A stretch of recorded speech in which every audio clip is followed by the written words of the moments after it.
what has that been like? How was your experience in Saudi so far? How was your experience in Saudi so far? Uh, Saudi has been a great place to work, first of all, and moving from India to Saudi was a great decision that I had to take because I'm a single child. My parents were kind of worried, like, what will happen if he goes? I said, "Them, Mom, I'm not going there permanently. I'm just going there for, some time being, just to gain some experience."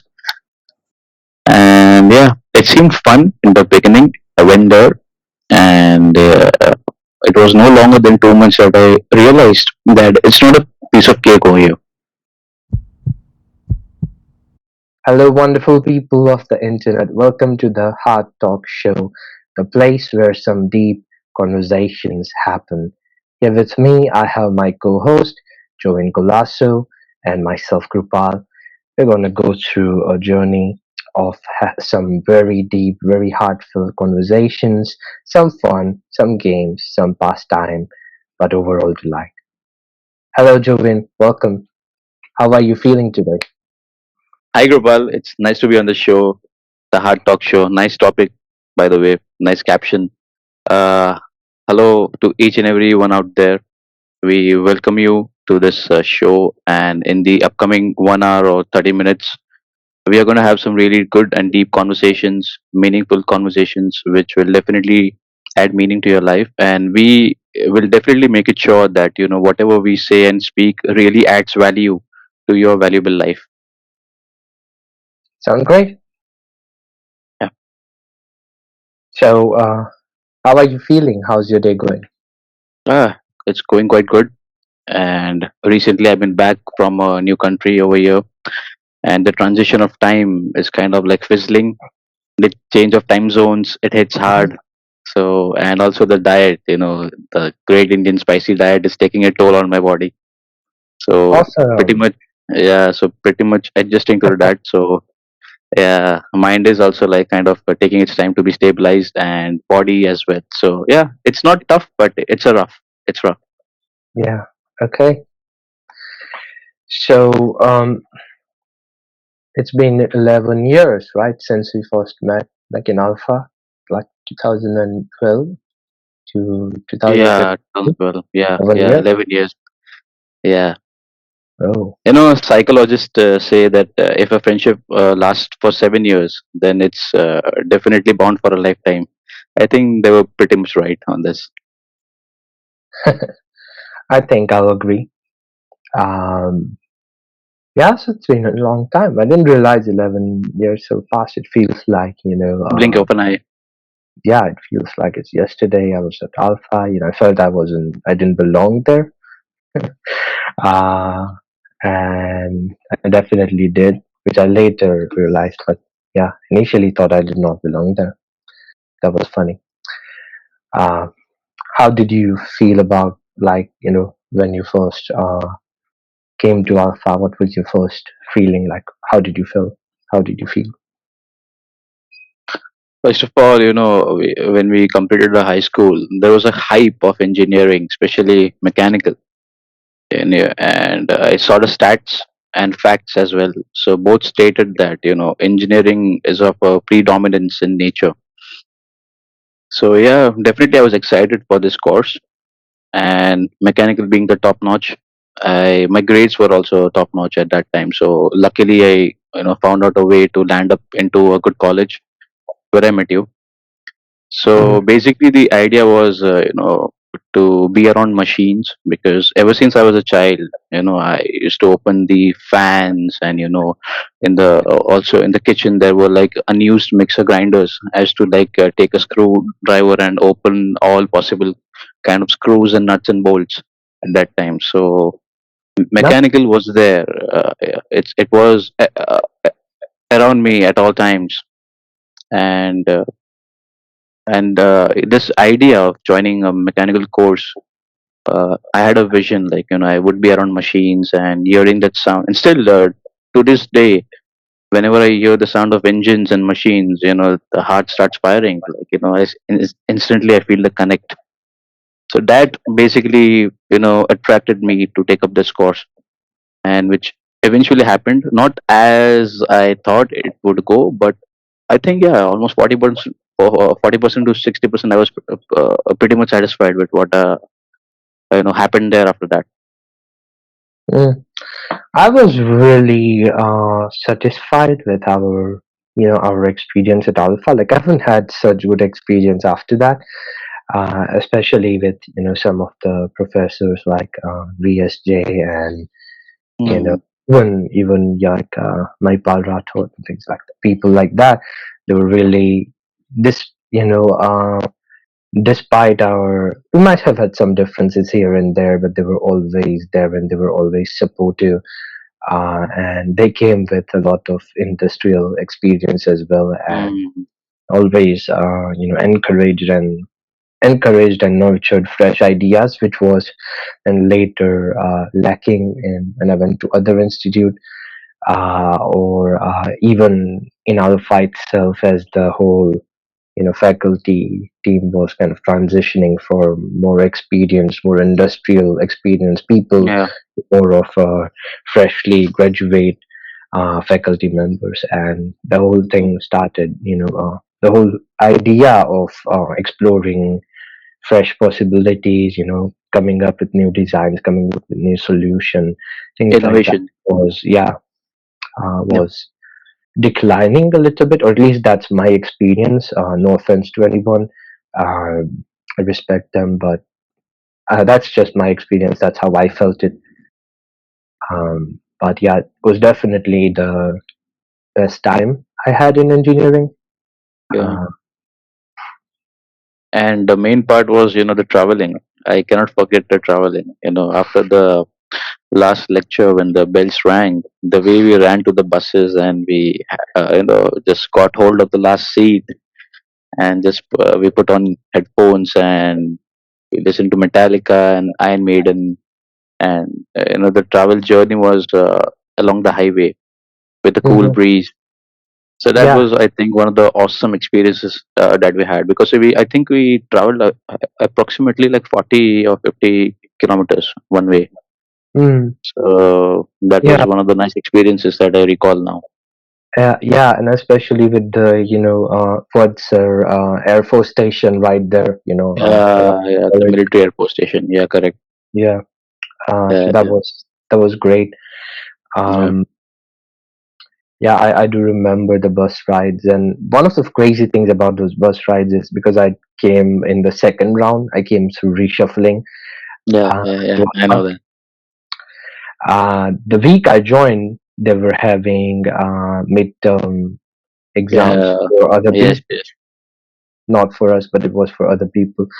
Um, and and so the moment I entered the bus, everyone's reading and everyone's so focused, and it's just I thought that's how bus ride should be, and that's how it was for me all 3 years. Mm, Every day, I was just trying to improve myself in the bus. Of course, some days you would have fun, and you just be talking nonsense, and it's part of the experience. yeah. But also, I remember I would have these books from the library, international books, often that nobody. Yeah, we should take them. We Yeah, should take them on yeah, like 10-day or 15-day period, right? We should read all the books. yeah, Yeah, yeah, and the international books. authors. Yeah, exactly. The books no one would touch other than us. Yeah, Uh, yeah. Other than we two, yeah. no one else in the whole college. Hmm. So just Yeah. reading these books in the bus, and I think if that experience hadn't happened, if I wasn't in the bus on day one with these people reading, I might have been exposed to a different environment. Uh, my engineering experience would have been completely different. So Yep. it's so funny how these little things shape a big part of our experience, and we don't even realize that. Yeah, one thing I would like to add in here is that I came with a mindset of driving hard, going recluse actually. Like topping the grades was my only concern. Okay, so when I entered there, I saw all kinds of lazy mounted people. Okay, and all kinds of people who are not sharing my interest at all. And just looking at them, I don't feel inspired. And also, not to mention, like many of the faculties and professors also, like they had kind of a laid back approach. So I was kind of like thinking, is this a good environment for me or not? And then, as you said, you entered late. Then, I was keenly observing you for like 4 to 5 days a week. And then I got to know that yes, some kind of frequency matches there. Okay, kind of like thought that yeah, I can have a kind of a genuine study partner in there. Mm. And yeah, then I thought of it says that sorry, the likes attract, right? No, plus minus attract. Yeah, Both, so uh, both are kind of true. Cohesion, both of addition. them. Yeah, cohesion edition. So I was looking for edition at that time, and yeah, it turned out to be well. In the practical lab experiments and all, and also during uh, uh, the some topics and all were discussed in the class, which I had, it just went bounces on my head, and I saw you discussing with them with chaps in the recess time. So I was like, wow, man, this is something great. Like where I'm having doubts and difficulties, this guy is discussing there with this kind of a group. So that created kind of enthusiasm in me. But I was kind of like, feeling shy to come up to you and, ask for doubts and everything, but I tried my best, to solve them on my own, and I used to contact the main professors to clear out my doubts. But there came one fine day where the guys were not there, the sirs were not there. So I thought of like approaching you, and I think it was like mechanics of solids, some kind of UDL problem that we were solving. And yeah, I just showed you that doubt that I had, and we like worked on it together, and we got the answer. So Hmm. that was kind of a like a bravo moment for me. Yeah, And yeah. and at that time I just thought that this guy is correct for me. Kind of a like I can have a good genuine friendship. And obviously my Hmm. main interest was technicality. Friendship, friends are always there. In life, friends are now there forever. But there are some certain kind of special friends that we all should have. Who help us to grow in life, not only financially but also kind of mentally and physically as well, and also emotionally. So I thought in And engineering absolutely. I was, yeah, yeah, yeah. So because we cannot do all the things of life on our own.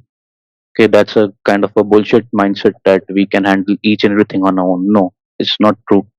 We need kind of a support, and in most of the cases we need some kind of a mentor kind of a thing. Okay, Hmm. who guides us, who keeps a watch on our ways, who counsels us from time to time on. And Hmm. I remember we used to have deep, long conversations, like almost 2 hours, 3 hours, right? It all Hmm. started from the doubts, and then it went on to ideas, and then it went on to progressions of life, like how we can Yeah, do something deeper, extra, deeper deeper conversation. facets of life. Uh, I beg your pardon about interrupt. You reminded me Yeah, no, of um, that, like once I came up with this idea of how bullet train works, and we were in the workshop, and I was just explaining how, magnetic leviation. yeah, how maglev technology works, both, Yeah, yeah, yeah, yeah. used in Japanese bullet train, but also like used in other maglev trains, like EDS and EMS, electromagnetic suspension and electrodynamic suspension. And I was just drawing these things on paper and explaining to you that how these attraction repulsion makes the propels the train. And everyone's there, just looking Yeah, at they that. surrounded us. Yeah, like we are aliens. Um, And at one point, the workshop faculty came in, like they were like, "Are they watching something inappropriate or what's going on?" Because they had never seen someone and circle like that and listen to something so attentively. So Yeah, yeah, yeah, yeah, yeah, yeah, yeah, that was awesome. That was mind blowing to me. yeah, That was yeah. And is that these also are gained us too much attention.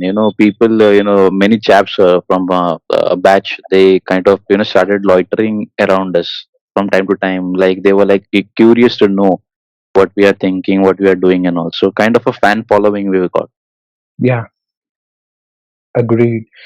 But no, that was weird because at once I thought these people are not interested in anything, other than Atul Prakash and Gujarati textbook, and at the same time they were like um, listening to maglev, which has nothing to do with the entire course we have, uh, correct. right? But they want to know how Yeah, the bullet train works, and but so that was just insane. That made me realize that these people actually wanted to know more, just someone had to present it in a way that they would be curious about. yeah, Yeah, I would make them curious. Unfortunately, that never happened, but I actually learned a lot about the classmates, even those who weren't academically bright. I realized that they did have interests in these deeper and creative facets, engineering, but also life in general. yeah, And that was an eye opener, really. yeah. Completely agree. So, what were you saying? I interrupted you. Oh, that thing, yeah. Like, I still remember. I'll not take the name for obvious reasons. That candidate, I would call a colleague. He was sent by the professor, just to make friendship with us, so that he gets to know the secret, like what we up to. So just for that, selfish purpose, he came to us and he was like, uh, kind of interested in asking questions and all. But I immediately figured it out. But I told him like, buddy, if you really want to be helped, okay, then do this thing like this, do this thing like this, and it will work out for you. And ultimately, I think it worked out for him, and he was pretty much happy with the results he got in the end. And then he called Mm, me and he said me a big thank you in the end. I said, no issues, brother. We just do good in life. mm. Yeah. Was it a junior? No, no, from our same class, a Mm. colleague, a batchmate. Ah, well, I don't remember who this is, but I would love to know the name after this session. Yeah, sure. So, you have been in Saudi for about 2 years, if 2 years. Yeah, I remember 2 years. correctly. Yeah, Yeah. 2 years. So, what's that? What has that been like? How was your experience in Saudi so far? How was your experience in Saudi so far? Yeah. Saudi has been a great place to work, first of all, and moving from India to Saudi was a great decision that I had to take because I'm a single child. My parents were kind of worried, like, what will happen if he goes? I said, them, Mom, I'm not going there permanently. I'm just going there some for time being, just to gain some experience. And yeah, it seemed fun in the beginning. I went there, and it was no longer than 2 months that I realized that it's not a piece of cake over here. It's not a piece of cake. It's tough life there. Like I had problems. I'll start with the problems and then I'll go on with the cons, pros and cons both. Hmm. Okay, the cons were like uh, the, there were issues with the food and all, a lot of issues. And a guy like me who has never been into the kitchens, it's very much difficult to handle stuff on own. But somehow I got some Indian guys over there. I requested them to cook for me, and I was to pay them some amount, and return they used to give me some good cooked food, and I in that way I used to manage my life over there. Coming to the main part, the technicality. It was one of my greatest dreams, to be around rotating equipments. And here in India, while I was working with Reliance Industries, okay, it had equipments, but it did not have some major equipments. And so the main reason for me to go to Saudi and join that company was, I was being exposed to capital critical assets and equipments. So yeah, I got a great hands-on experience on all those things over there. It really feels amazing to be around big turbines, rod mills, thickeners, and Hmm. kilometer-long conveyors.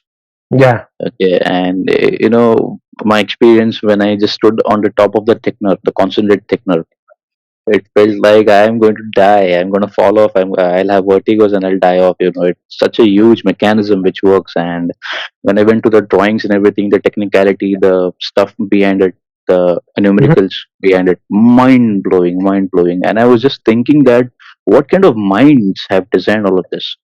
Yeah, yeah, The actually. fascinating, sorry, I'll just complete. The fascinating thing is, what I was dreaming to reach somewhere.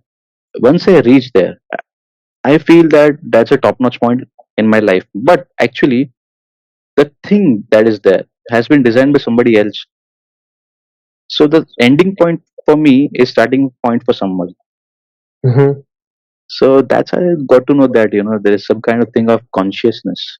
You know, like whatever we think, it's already out there. Yes. So I'm thinking that I'm here studying all these things. So the one who has made this thing is where now? Yeah, Yeah, like that. So that was really an awesome experience, and getting yeah. to work with like-minded guys. And mind you, the staff and the colleagues over there are not like Indians. No disrespect to any Indian colleague of mine. I've worked with genuine Indian colleagues, and they still are in touch with me, and we are very nice friends. But as far as the workmanship is concerned, as far as the skilled labor force is concerned, I think Saudi has a top-notch, uh, people from around the world. And the main thing for me, the main advantage for me was, a good exposure of multilingual people. Mm-hmm. Yeah, yeah. Yeah, You were saying something. yeah. No, you just reminded me of my experience in the power plant, where like you think of boilers, but you don't think of boilers being like 6 stories high and 8 stories. Like Yeah, furnace is one floor, and yeah. then go up and up and up, and these conveyors that go on for kilometers and kilometers. Kilometers, Coals, low speed just and high speed conveyors. Yeah, yeah, yeah. conveyor taking these stream of Transferring coals, materials and yeah, yeah, yeah, yeah, into the boiler, and it's just yeah. it's mind blowing. But that also got me into, as we were studying, you realize I got me thinking much deeper, like just besides what we are studying, but also into designing, like how I was fascinated by design, like how are some of these things designed, and how are, Simulations. yeah, and how are these things even operated, because not all of these, not a lot of these machinery was operated by a diesel engine or something. They were all electrically and electronically controlled to the precision of millimeter. So that Yeah, was also very fascinating, because how all of these sensors and computer programs interact with a pure mechanical system. That has always been my fascination, and that's why I yeah, was also very interested in robotics. yeah. That is what the future is. Hmm. Robotics. Exactly. Yeah. And we figured that thing out right from our college days. Yeah. Yeah. Well, I kind of created. It was before AI revolution. I kind Mm. of created sort of like a Jarvis of my own that was connected to a Yeah. home automation system, built with Raspberry Pi, and just a network of Arduino relays. Uno, Yeah, programming, yeah, Python, C, C++, Java. I know all that stuff. It was yeah, pretty much amazing. yeah, and yeah, there was point where people ask, okay, what field are you from? Are you mechanic? Are you IT? What are you doing? Consolidated. So, but no, we had a lot of fun, and I think you were also interested in it. Like, I know people who were like, "Ah, what is he doing? Is insane or what?" But I also know that you were kind of curious about some of these things, which actually felt good. Yeah. So, what were some of the the heavy machinery you were exposed to besides turbines? I came in touch with 1.9 megawatt rod mills, and it's similar to working of a ball mill. If you just Google it, you'll get to see the pictures and all. And Hmm. it was a strict monopoly inside. I couldn't record any video or photo. Yeah. So yeah, the sound that it makes while it runs, Oh man, when I entered the plant and when I was introduced to that section, I was like full on excited by that sound and how it worked. Gearboxes were there, couplings were there, large motors were there. I was like, wow. Beyond, I've never seen all these kind of mechanisms. Yeah, I've definitely read about it in books and journals and all, and also in research papers.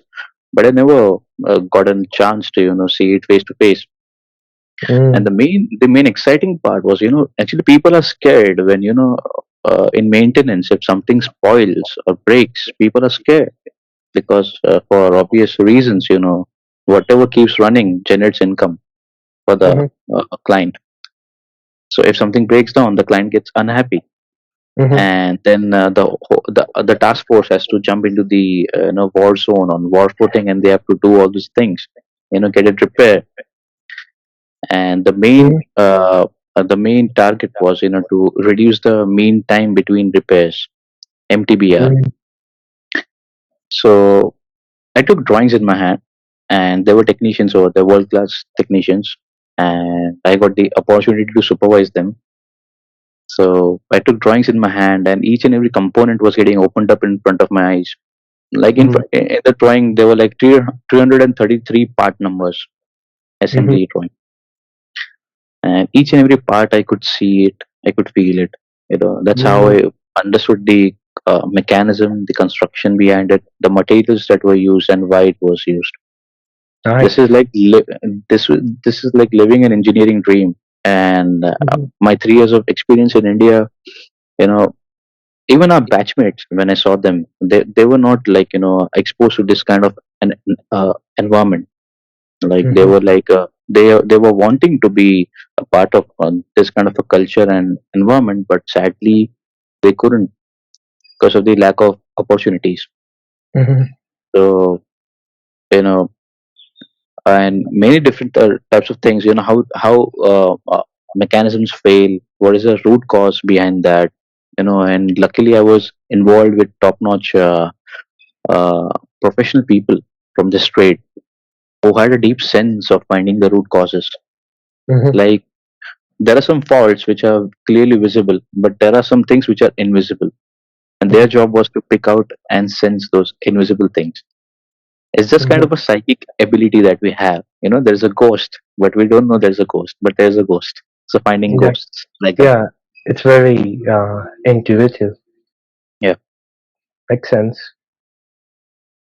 Yeah, I think both of us have had, in short times, mine much shorter than yours, had a lot of exposure to like big machinery and, just 10-story long silos and, turbines and huge gearboxes and motors and, yeah, furnaces and just conveyors and insane things. Uh, yeah, it's been a great adventure, but also an adventure I decided to kind of move away from yeah. after a while. hmm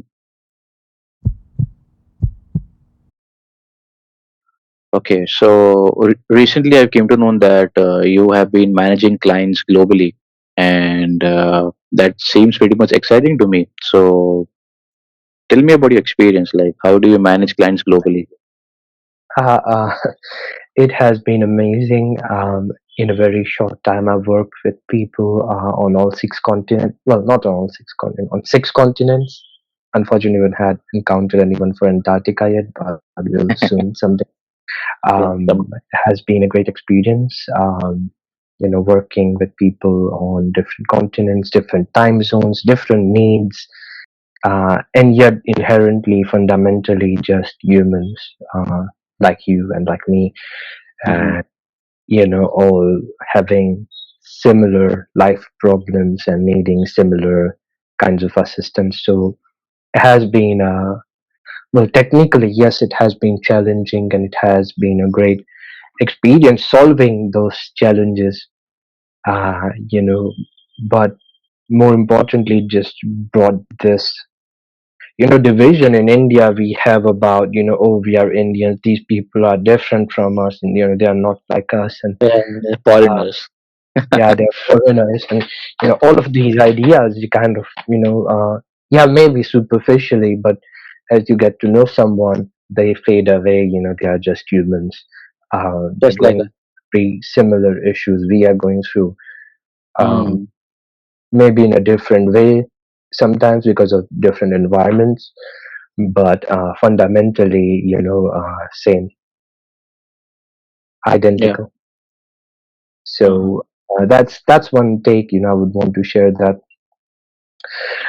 Don't be discouraged by people, who talk about like other nationalities, and they talk about it in a bad way, or in a discriminative way, or other religions, or other, whatever. Embrace diversity, because you will learn a lot more about yourself from that, because our brain learns by comparison. yeah, That's unique that's the best way of learning. That's traits the of best. our brain, is it learns through comparison and contrast, and not through uniformity or Yeah, conformity. yep, absolutely right. Mhm. So, on that note, there's been a lot we have to discuss. Um, let's jump on to the topic Mm. of spirituality. At which point in your life you first encountered the idea of spirituality, and felt about it as something real and tangible and crucial to your life? Oh yeah, as you said previously, like we all are humans, we all are same inside. There was also a track of by Shakira, I think. Uh, Underneath your clothes, we all are same, like that. There was a deep lyrical song. So we all are the same for sure. Like in God's eyes, we all are the same. There is no like discrimination from the Mm, side of the God.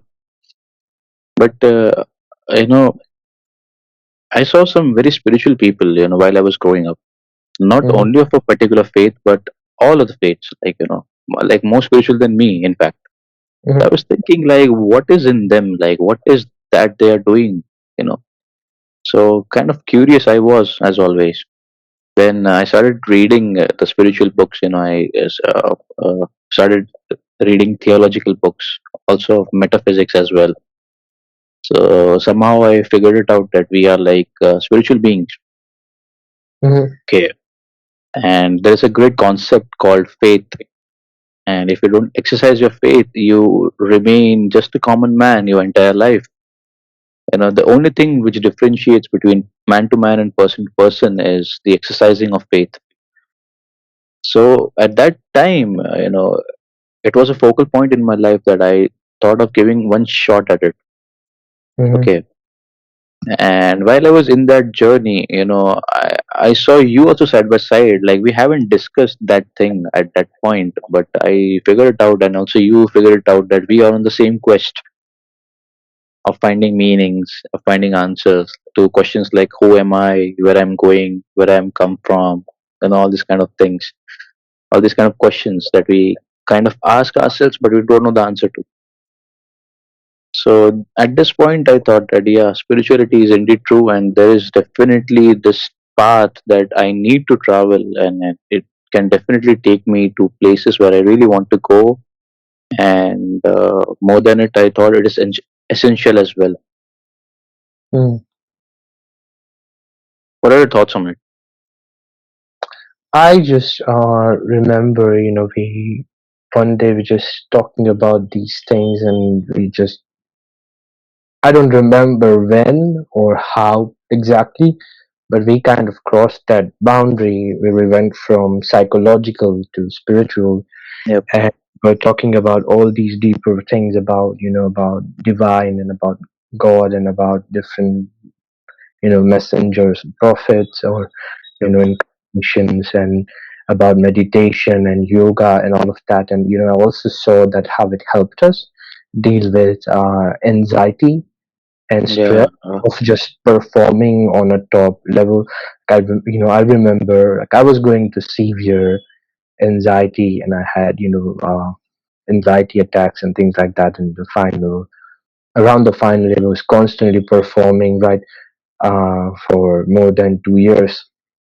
It's Yep. intense, and in some way, it's also unfair to expect someone to do that.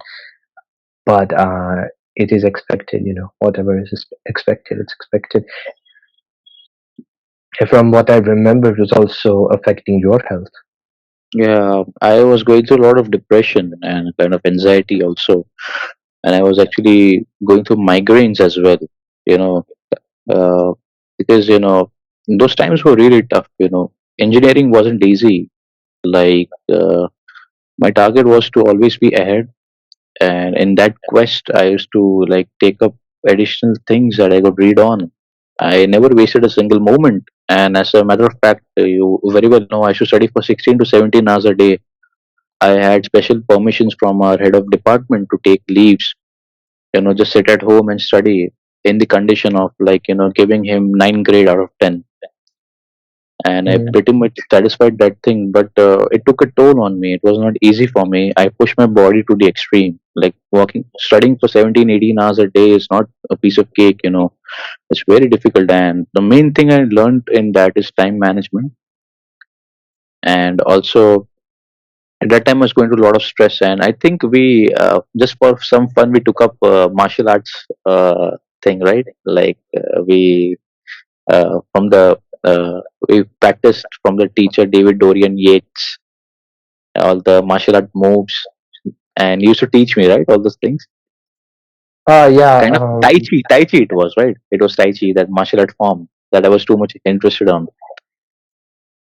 It had Yeah. great relaxing techniques, and we were practicing it, and that I think was instantly helpful for me to get all the stresses relieved from my body, Mhm. right? Yeah, I remember I was learning from these, you know. So I'll come to that. So as I was going through these things, at one point I just, um, I had moved from Alpha to LJ, and every day there is a rush because there are several weeks. If you reach on time, you get grades, and if you are late, they close the Yeah, gates. yeah. It's yeah, yeah. Yeah, so they give you extra marks for attentions and things like attendance, Nuisance. things like that. And I was just rushing every morning, and one day just something happened, and I realized, okay, if I'm gonna drive like this, someday I'm gonna die, and it's not Yeah, worth yeah, yeah. You told me you were speeding up to 70, 80, 90 kilometers per hour. I know that. on a scooter. Yeah, and also Um, seeing the watch at this signal, and if we are say, thinking it's going to become late, immediately the insulin spikes. mhm, It exact takes the wrong way. Yeah, exactly. And so it was going on, and then one day I just started meditating, and I was so relaxed, and I suddenly, like, after several months of driving like that, I suddenly noticed that the divider, the median, the divider of the road had these beautiful flowers and trees, and for the first time in my life, I started noticing the sunrise and birds chirping and things like that. Just never experienced, really. I never allowed yeah, myself to experience. Because constantly yeah, rushing to yeah, school, yeah. or whatever, or to tuition classes, or you know and so as I started meditating, I just realized it needs to be balanced with some kind of physical activity. Yeah. And then I started doing kempo and kempo karate and Ed Parker system. And Mm, then I also started doing some tai chi, uh, mm. because I realized I also needed something softer. uh, this kempo is good, right? Krav Maga is good. I was also doing Krav Maga back then. Ramaga is very much aggressive. It's like Yeah, so we dropped it basically. yeah. Mm. And So I was doing that, and I'm like, okay, I can do it right now. I'm healthy, I'm young, I have this energy. What if I'm sick? How am I going to Yeah, defend myself if I don't have energy? Let's say if I'm injured, I'm sick, yeah, yeah, and that kind of brought me to softer styles, like Tai Chi and Aikido and yeah, Bakuazanagan. All these internal systems where you are kind of not using your brute force, but you're using more subtle ways to express yourself. And then, I also started sharing some of the Tai Chi with you. yeah. Just mention the name of the guy, like that particular instructor you're talking about. His name is David Dorian Ross. Not yet. Oh, yeah. I just confused it with some singer, maybe. Yeah, Hmm. yeah. So that was a wonderful time that we had. Keeping the focus on breath and energy. Hmm. Directing the energy, focusing on the breath. That is Hmm. like not common for everybody. No. And the one who practices this, focusing the energy exactly where you want in your body, how you want it to flow with the help of your breath. That was amazing.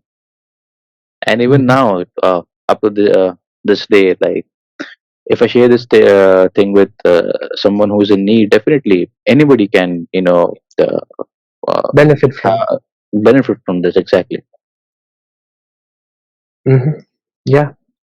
So that was a big transition point where I just moved more and more away from, in a way, moved away from the technical aspects of engineering because much of it was just repeat, and it did Yeah, not interest me.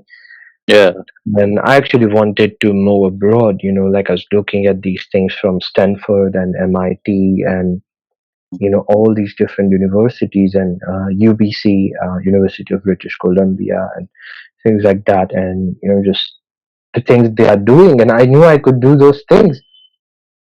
But I had yeah, already yeah, been yeah, yeah. We influenced by already it. did it in the final semesters during the Yeah, projects and all. Yeah, yeah. yeah, we did. We did it. Yep. So already, was ready for that, and I knew I was ready for that, but for some reason I wasn't allowed to go move abroad.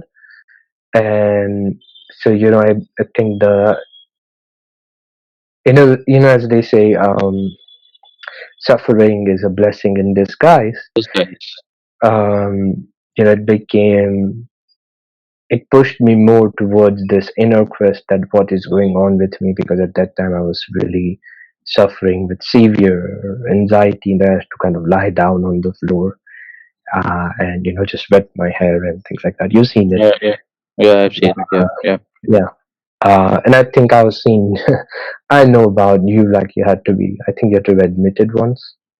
yeah, yeah, yeah. Not once, maybe twice for that. It was Mm, pretty much bad because the main thing was, society's pressure on us. That was the mm-hmm, main thing, and the thing is not yet gone. It's still there, mm-hmm, still out there. So the drastic thing in life is we have to figure out how to tackle all of this thing, And the irony is nobody teaches it. That's the no, irony. No one no. teaches it, and the worst fact is nobody even cares to teach you. Yeah, They think that I have suffered, you also suffer. yeah. And, since then, I've realized that one of the greatest abilities one needs to cultivate in life is the ability to just deal with pressure. Is Yep. that would define, Number one criteria. Correct. whether you'd succeed or you'd just, fail. Or even if you succeed in one aspect, you would, destroy other aspects of your life. I remember, Exactly. well, technically, but my family relationships were like horrible because I'm constantly stressed out. Yeah, yeah, yeah, yeah, So, yeah, yeah. and yeah, and my health and my eyesight and all of that. In fact, you had, if I remember, you had some eye pain, and you went to the Uh, doctor and they said, no, no issues, just go home and watch TV. It's not physical, it's mental. one of the doctors told me to go and get married. Your eye pain will go away.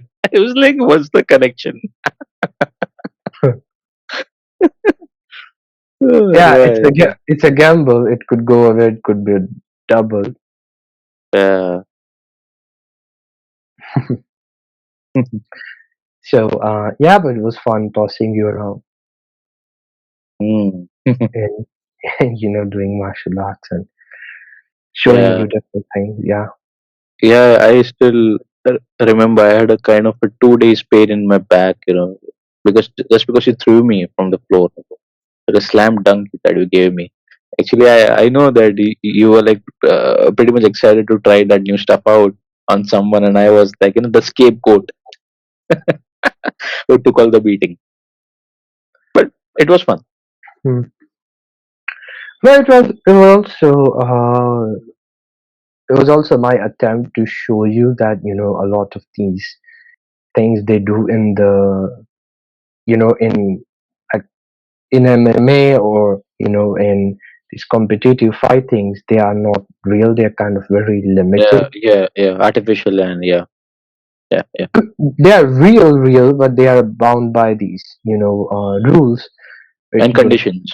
Yeah, exactly. Yeah, So they don't allow you to do certain things which you might want to do in real life, yeah, like you yeah, want to go around the side, yeah, you to go around the back, you'd yeah, want yeah, all these sensitive spots in the body because at that time you are not trying to do who is, see who is the toughest person in your weight range.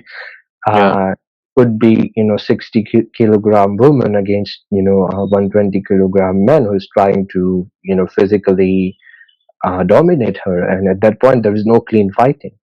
yeah, yeah. It's not a So competition. yeah, so then we figured out that all of this stuff is just because they're slaves to the audience. Whatever the audience wants to see, they show it, and just by that they're generating lots and lots of revenue. You know, uh, recently there was a match like India versus Australia here only in Ahmedabad. All the seats were sold out. I can't believe that. Just imagine if just ticket as one ticket to be like $3,000 and full stadium being sold out. Hmm. Just imagine the revenue that is being generated. Just think where this money is coming from and where this money is going. And the Yeah. common people are not thinking about this. They're just wanting their favorite team to win, and they want to cheer their favorite cricketers. Nothing wrong in that, but nobody is like thinking like with the outflow, the cash flow, the money, and all these things. So Hmm. yeah, there's a lot of a fantasy world outside there. All of the things that we are seeing. 99% it's all fantasy, a kind of make believe stuff. Genuine stuff is not out there. Mm. Yeah.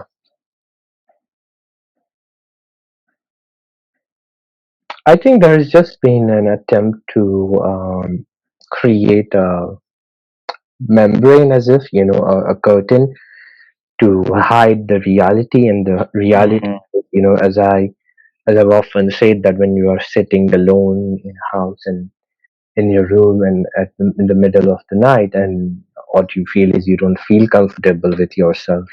That's one of the reasons why people people soothe themselves, because they feel the need to soothe themselves through different sorts of addictions, be it External media. Yeah. or whatever. So and I think the reason is because people are divorced from the reality, and they're living this fabricated artificial Fantasy reality. bubble life. But uh, the thing is, the main drawback of this thing is, they think that it is normal to carry on. But there will definitely come a time in their life where reality will struck them very hard. mhm. At that time, there's no coming back. There's no Yeah, coming back. yeah. Mm. It just reminds, actually, I had written about this, um,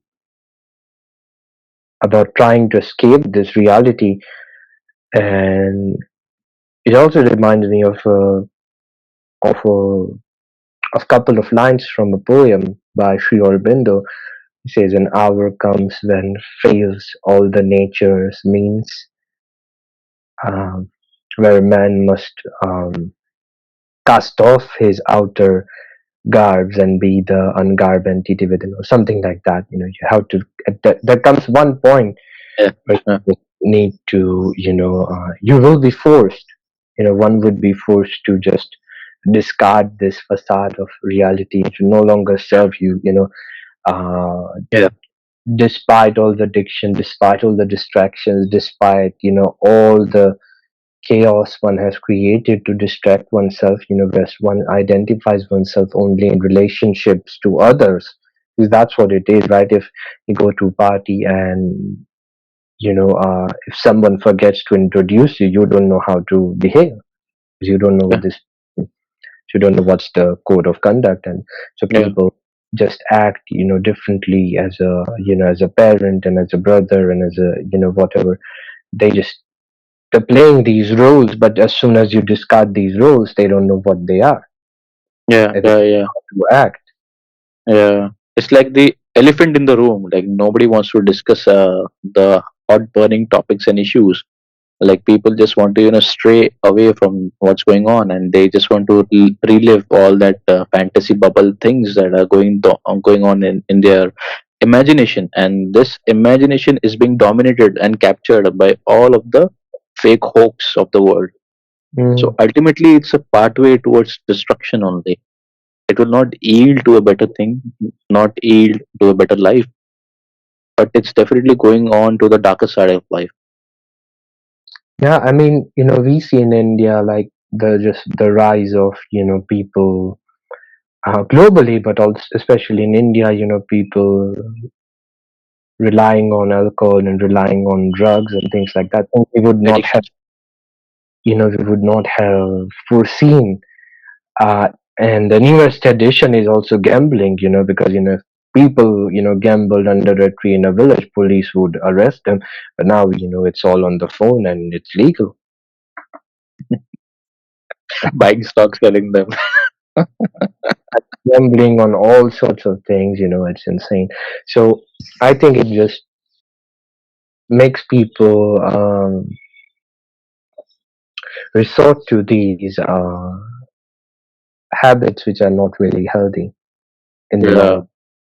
yeah, yeah, yeah. And all of the bad habits or negative things that we are in contact in life, it, there's a saying like, the fruits you are decided, you are judged based on your fruits. If you are yielding better fruits, sweet fruits, that means definitely you're living a life of, that is capable of yielding some good fruits. That means your conduct, your efforts, your way of thinking, your way of living your life is on the right track. So that's how I analyze a person by his fruits, by his results of life. Okay.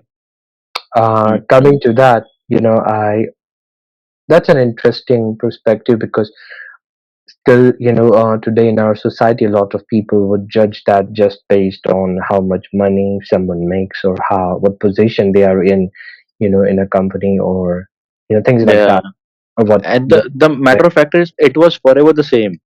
It was the same with our parents as well. It is same with us also, and it will be same with our children also. So that is not never going to change. The way people, I still don't understand why the hell, many of talented youths of our engineering college as well as India, they are after the government exams. They just want to crack UPSC, GPSC for what? Like there is a big world out there. You can live your dreams. You can be successful enough, but no, they're just brainwashed into, like, cracking those exams, and their life is settled, their life is sorted. So the that is really not nice. Yeah. As a strategist, as a game theorist, I would say they are playing the zero sum game where Yeah, they have to, in order to rise, they have to pull someone down, or they have to win against someone to rise, because it's a zero sum game. You can play a positive sum game in life. You could play infinite sum game in life. exactly. The pie Right. is infinite. Yeah. So that's I think that's enough for our new audience. As we move forward, we'll be discussing many of these topics in detail, and we'll be interviewing other people, and make them share their life stories, and learn from them and things like that. Um, so I think we can move on from the spirituality Yeah, talk into what you had mentioned as heart talks. yeah. Okay, Krupal. Now we'll touch up on some heart-touching things. Okay. First of all, I would like to ask, like, what fascinates you about life, like, especially when it comes to life of this generation. Um, I think the interconnectivity Mm-hmm. and information, just the freedom of information that you could access anything and you are in some ways free to form your own ideas and you are free to kind of meet these people all around the world Mm-hmm. and we could just have a exchange like this without leaving our rooms Mm-hmm. and you could have these kinds of exchanges with people all around the world and we could learn and eventually even meet them. But I think that's the freedom. I think on two levels is the freedom of information and forming your own views. Because Yeah. let's say 100 years ago, your view would be what's your family's view, or what's your village's view, or what's your church's view, etc. You cannot go beyond that. If you went beyond that, you would be outcast. Uh, Yeah. it exists still today, but at least we have more freedom to express our own views and to live our lives with much more freedom and the freedom to communicate and exchange ideas with people all around the world. So I think that's the part that fascinates me the most. Uh, is that's the change, right? That's the shift in this generation. Everything else was, it's pretty much the same. All people eat and sleep and they go to the loo and they bathe Mm. and they Yeah, brush. yeah. Yeah. I would like to add upon it, like three parameters I would like to add. First one is, this generation is, especially when we see that ideas are getting into form, you know, ideas are taking shape, place, and, it really fascinates me when, when some person thinks about, kind of making life easy for another person. Basically, that's the main theme of engineering, how to make life easy. Hmm. So, once a person thinks upon this idea and he feels like people are finding it difficult to travel in the public, so he thinks of designing some softwares through which he can bring all the taxi drivers of the town on one page, on one app. Just by the click of a button, a car comes down your house and you can sit in that car and you can go. Yeah. Before 5 years, before 10 years, it was like impractical. Yeah. It was necessary to have a vehicle at that time. Yeah. And also, it was so much tough. Our grandfathers and all, they would say to us how much difficulty it they faced, like when they had to travel in public transports. Yeah. And actually, that just reminds me because I often talk with people, and they are still living in this idea of what's digital and what's real. Mm-hmm. And I tell them we live in a augmented reality. We live in a mixed reality, and you should stop deceiving yourself that there is a separation between digital and physical. Uh, you're just it's so ambiguous and it's so arbitrary that it's not even real.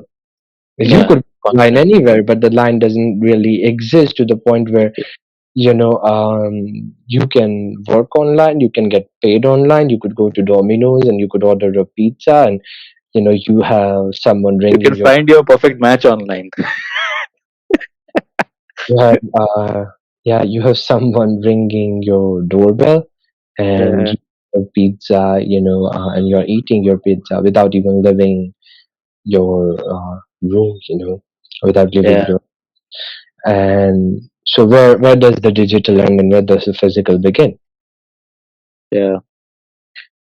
The second part I would like to say is competency. You see the today's youth.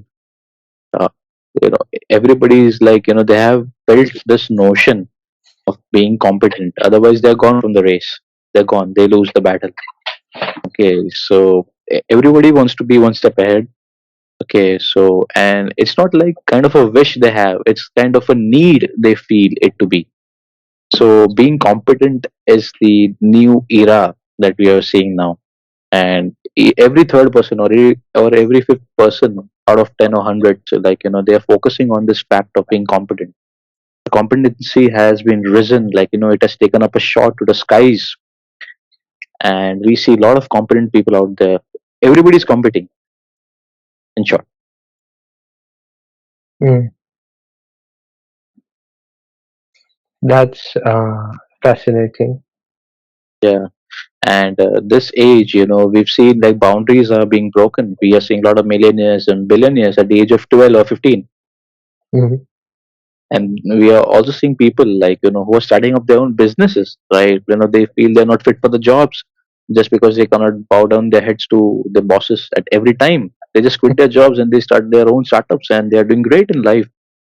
This was not done previously, like before 10 years or 20 years. If somebody used to say like this, people used to think this is kind of a fantasy. But now we are seeing real life people among us who are mhm, following these ideologies. You're breaking the barriers. They don't care about the dogmatic things what people have to say. They're just going out into the life. They're believing in themselves, and they're achieving great results. That's why breaking the age old barriers.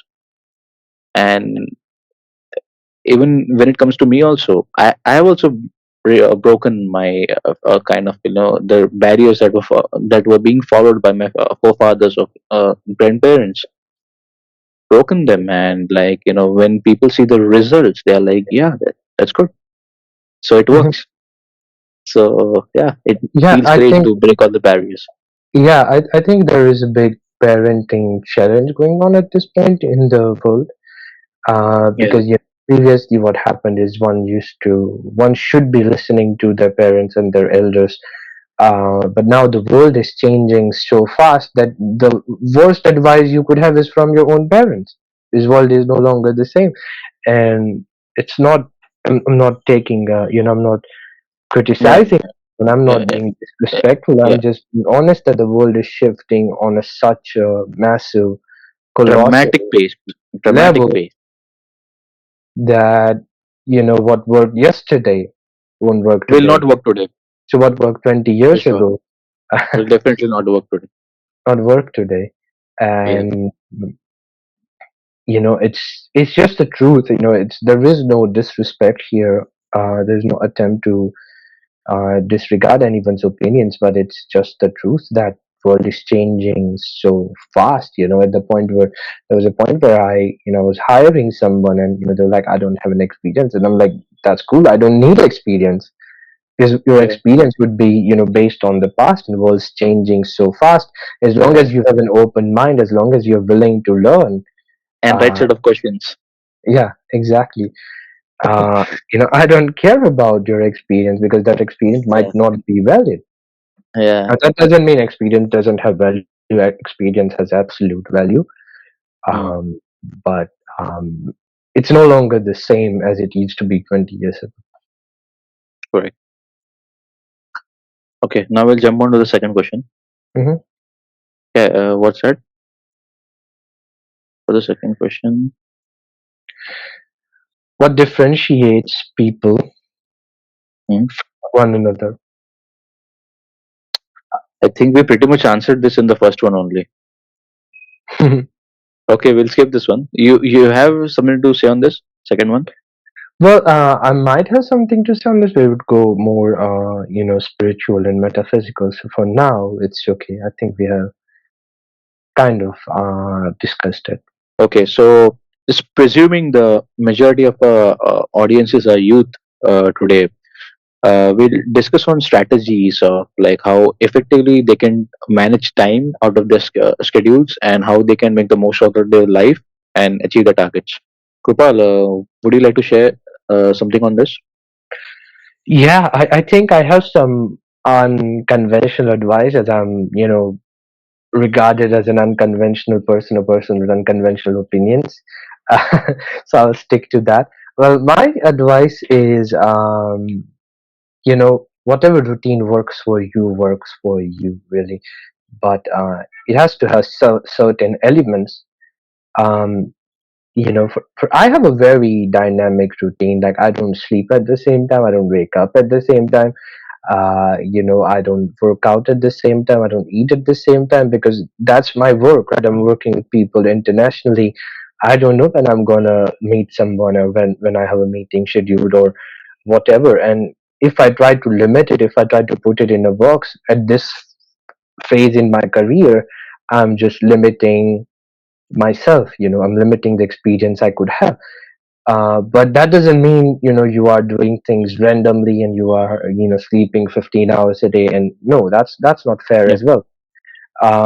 So there has to be certain elements in your daily routine, and I have actually created an acronym for that, and that acronym is flows. Sorry, Felicity, again? Close. flows, FLOWS, is you're flowing through life. Uh-huh.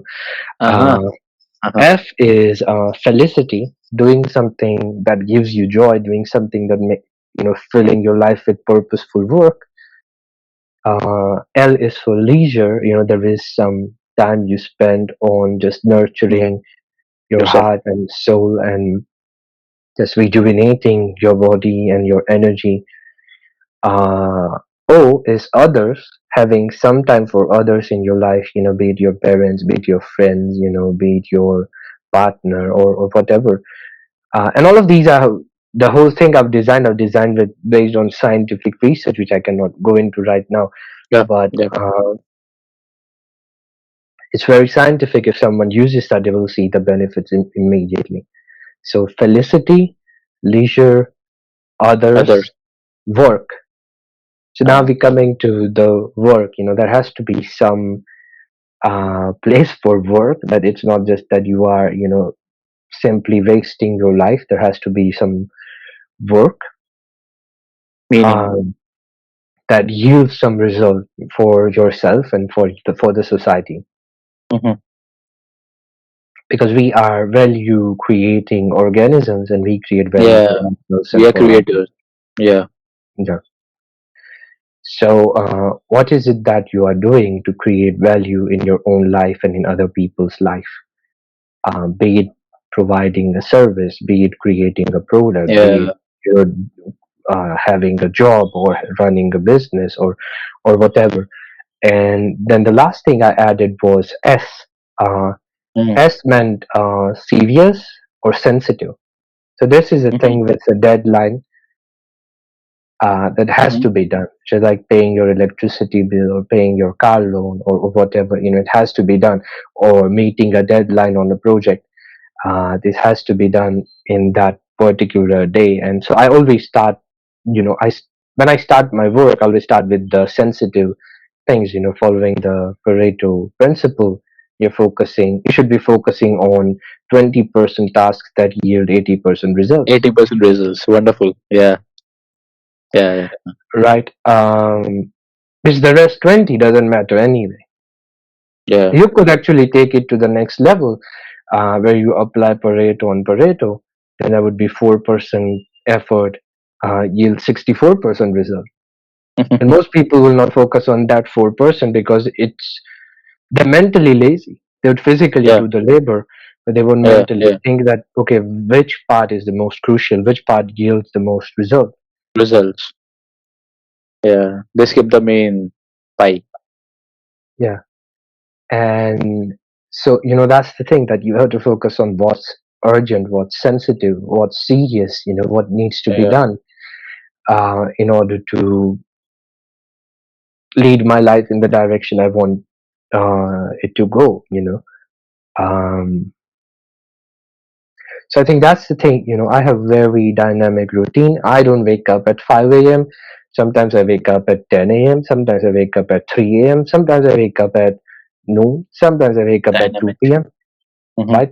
but I try to get enough sleep. I try to get enough exercise. I try to get enough time with other people. I try to get enough, you know, downtime with my body. We're just rejuvenating, be it meditating or doing breath work or just cooking a meal. Because cooking a meal could be meditative as well. Yeah, yeah, Um, yeah. Yes. right? You know how, like, someone's interested, they should look at how Japanese chefs cook. Yeah, Um, so yeah, and then of course taking care of the most crucial, most time sensitive activities, because that would make a whole difference, between a successful and an unsuccessful person, really. correct. That is how one can differentiate between the person who is yielding more results out of life and the one who is not seeing any results altogether. Actually, that was a wonderful concept. Flows, FLOWS. It was really nice to hear those things, and I'm feeling happy because I'm already doing it. I'm already practicing it, so I feel really happy. And it's a wonderful concept, and I really think that our audience will definitely think of Mhm, it, and they will also practice on it. And I would like to add some small things to it, because you have said it almost everything. You have said almost, mhm, you have covered almost everything, which perfectly resonates with me.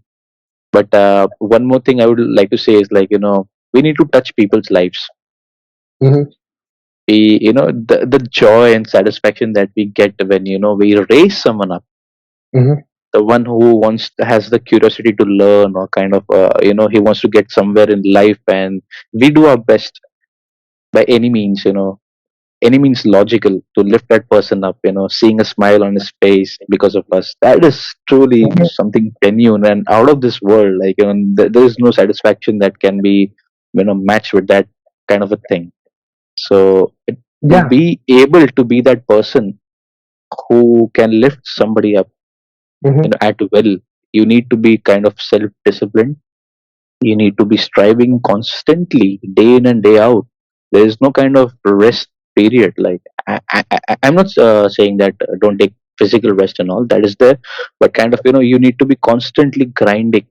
there is, I think what you're trying to say is there is no cutting slack on a spiritual level where Yeah, uh, there are no cutting corners. You have to yeah, be yeah, there centrally is focused. this, constant kind of a forward pressure where you're Yeah, constantly evolving, in all ways, but especially spiritually, to be yeah. able to do that.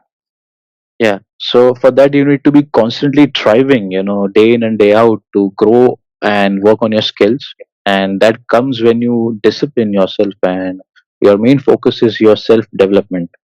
Mhm, Just, you just sit down and on a piece of paper, just write down the areas where you are feeling lack. Immediately your mind will start to work on it. Your subconscious mind will tell you what's wrong and what's going wrongly in your life, and where are the gray areas you need to touch upon. And suddenly you'll mhm, see yourself surrounded with this kind of ideas and kind of things that you need to improve upon. You'll get all the things. You just need to be self disciplined and have enough courage to change your life. That's how you change. And by the way you change, that's the only way you can change others. mhm.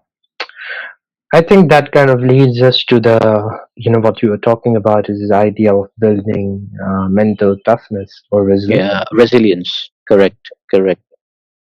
Yeah, one thing I would like to say to our audience, from my like, I have not been a great achiever in my life. I'm still on my journey, but there is one concept that has always helped me a lot, and this is the main takeaway from this video. You know, we are much more stronger than we actually think. This is a fact. When I heard this kind of a concept 5 years ago, I was thinking this is complete foolishness. Like, for example, like, whatever I'm doing, if I'm tired, I cannot walk. If I'm feeling sleepy, I cannot wake up. But it's all in the mind, and we are much more stronger if you have the determination and the decision to take things around, turn things around, and to reach to the other part of the life. You can reach. And this concept I have been following since 5 to 6 years, and I've been successful in my life so far just by following this concept. It is called as one more kind of philosophy. mm, One more. Whatever you're doing, you feel like this is the end. I cannot go any more further. Just mhm, say to your mind, okay, I will not go, but I will try for one last time. One more mm, kind of mm, thing. Your mind will be like, you kind of have to negotiate with your yeah, mind to trick it into believing. This is a trick. mm, So you first start with negotiation. Okay, I'll not do, but this is the last time I will do. One more. Once you do it one more, you understand that you can do it further times more. mhm, And the more you try, the more you're closer to the results that you want from life. This is mm, a secret. Most of us like stop when we feel it's done, it's complete. Okay, we stop and we just give up. Let's follow this thing next time whenever you're facing any kind of issues, any kind of problems in your life, whatever it is. Follow this concept of one more. This will be like a golden mine for you in your success, and you will be mentally tough and you will build resilience to this. And soon you will see yourself standing out from the crowd. You will be like 99% people on the right and 1% on the left. mm. Yeah, that makes sense.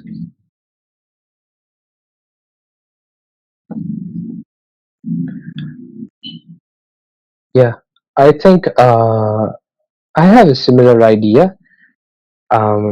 What I do is I don't give up. I never.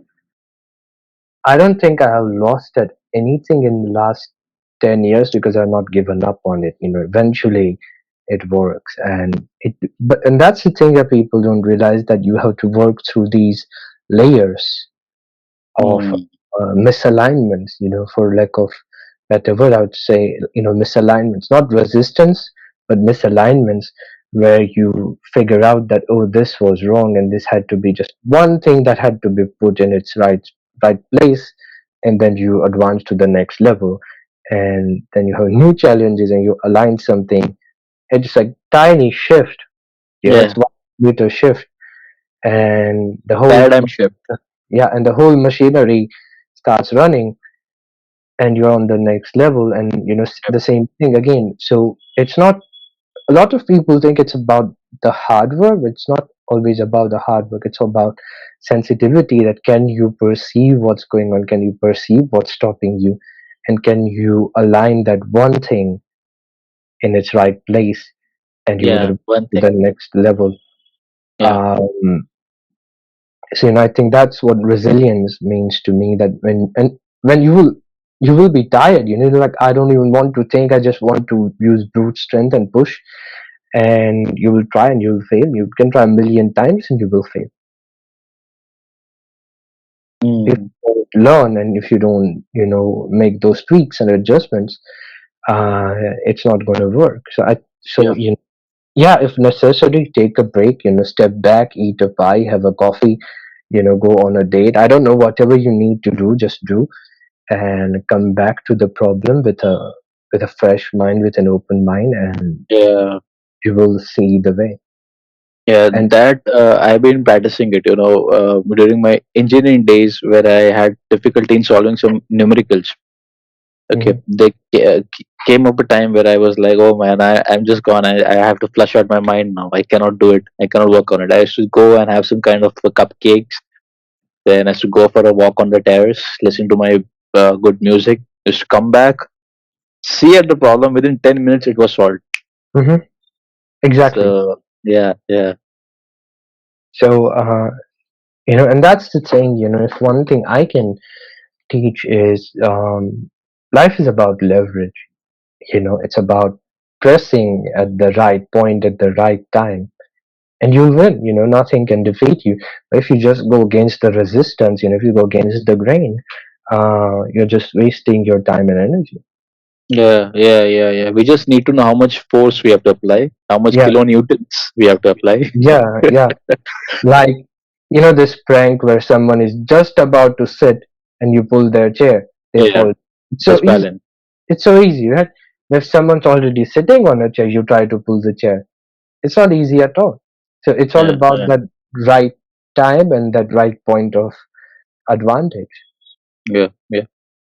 And a lot of people think about hard work, and hard work's not going to solve a problem because a laborer works harder than Yeah, someone yeah, yeah, yeah, else. yeah, yeah. If you just think about in terms of physical labor or hard work, they are working so much harder, Correct. but there isn't any advantage. Mm. I mean, as an engineer, we are always working with advantage, and we're working with leverage. We are even have a Leverage is, yes. mechanical advantage and Yeah, efficiency. Always working on efficiency. Like, how can you increase efficiency? exactly, exactly. Always increasing the efficiency and decreasing the margins of loss Hmm. and waste. Hmm. Yeah, So I think that's one thing I can teach, and it's so I can share it, and it's so simple. But most people never think about it. And they always think about grinding and about hard work and about yeah. just raging like a bull, trying to create a way, and they hit a wall. And the wall crushes them down. It breaks the horns. Mhm. Yeah, So we're almost about to wrap it up. yeah. What would be your advice to the youth, if any? That is covered, already done in this. Finish all the questions done. Awesome. We can wrap. I would like to thank our audience. Thank you, everyone, for joining. We look forward to the next episode. Thank you, Jovin. It was a pleasure talking to you. Is there anything you would like to say to wrap this up? A big thank you, Krupal, for inviting me on this podcast. It was really fun. This last, I think, the time that we spent together was really nice. I felt we put many beans on the table for our audiences, and for our audience, we are gonna come up with many things in future, many kind of genuine topics and many kind of genuine talks. We are gonna have podcasts on the series of that. So stay tuned. Awesome. Well, I wish everyone a wonderful day or night or and a wonderful life. We'll see you soon. Bye bye. See you soon. Bye bye. Take care. God bless.